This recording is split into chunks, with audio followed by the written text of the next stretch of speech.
Je me pose des questions depuis pas mal d'années sur mais comment on fait pour développer son potentiel. Qu'est-ce qui était important? Et donc, j'ai beaucoup lu, puisque je peux être très, très dans la tête. J'ai fait plein de choses jusqu'à ce que, à travers ma propre expérience personnelle et à travers les accompagnements que j'ai pu procurer, j'ai conçu un modèle que j'appelle l'approche du développement du potentiel et à travers une métaphore qui est le cycle des 5 graines. Euh, je vois cette métaphore, ce cycle des 5 graines, comme une boussole. Une fois qu'on comprend cette boussole et qu'on connaît effectivement ces 5 graines, de pouvoir nous repérer et de voir, tiens, mais où est-ce qu'on en est? Où est-ce que ça bloque? Qu'est-ce qui m'empêche d'avancer vers mon potentiel? Alors attention, quand je parle de potentiel, je ne parle pas forcément de haut, de grand potentiel, comme on peut l'entendre, hein, puisque comme j'ai proposé, j'ai expliqué avec qui j'avais l'habitude de travailler. Potentiel, ça peut être simplement récupérer mon énergie. Qu'est-ce qui fait que je n'ai plus d'énergie? Eh bien, ce modèle, cette boussole, elle nous permet d'identifier où ça va coincer et de voir, mais tiens, comment je peux transformer, là où est-ce que j'ai déjà des clés pour pouvoir transformer et remettre de l'énergie, remettre ce qu'on veut remettre à un moment donné. Voilà. Et c'est un cycle perpétuel. Et donc, en fait, ce que j'aimerais, c'est vous expliquer cette boussole pour que vous puissiez l'utiliser et commencer à vous orienter en fonction de ce que vous aurez entendu en tant que parent. Voilà la vie.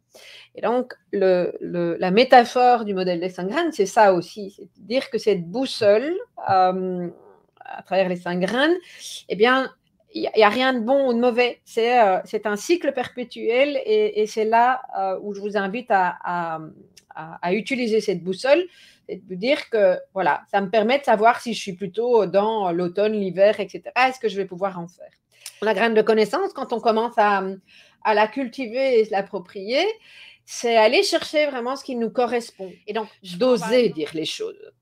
Ça ne veut pas dire, et ça j'insiste, tout dire, parce que ça j'entends souvent, hein, la graine de courage ne consiste pas à aller dévoiler du jour au lendemain sur la place publique tout ce qui concerne votre intimité. Et pas à vos enfants non plus. Vos enfants n'ont pas besoin de tout savoir sur vous. Il y a des zones qui vous appartiennent. Grain de folie, c'est te dire qu'effectivement, on est fou parce qu'on ne fonctionne pas comme le reste, parce que d'autres personnes, comme la majorité des personnes, parce qu'on ne fonctionne pas avec les conventions, parce que notre façon de voir les choses peut être différente. Et on est quand même dans un monde qui est très dans le côté des conventions où les choses se font comme ça, il y a des normes, etc.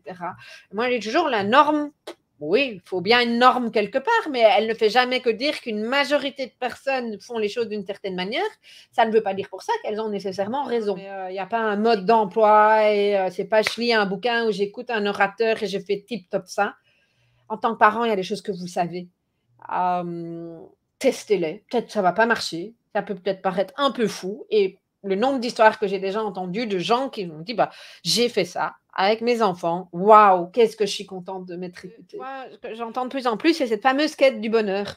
Tu sais, là, c'est un moment, une fois que tu auras trouvé le Saint Graal, tu vas être heureux.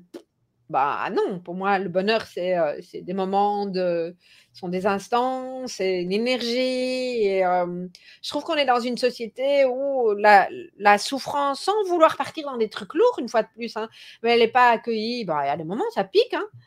C'est la vie. Je veux dire, tu as déjà vu quelqu'un qui, pendant un an, vivait du pur éternel bonheur sans, à un moment ou à un autre, quelque chose qui pique?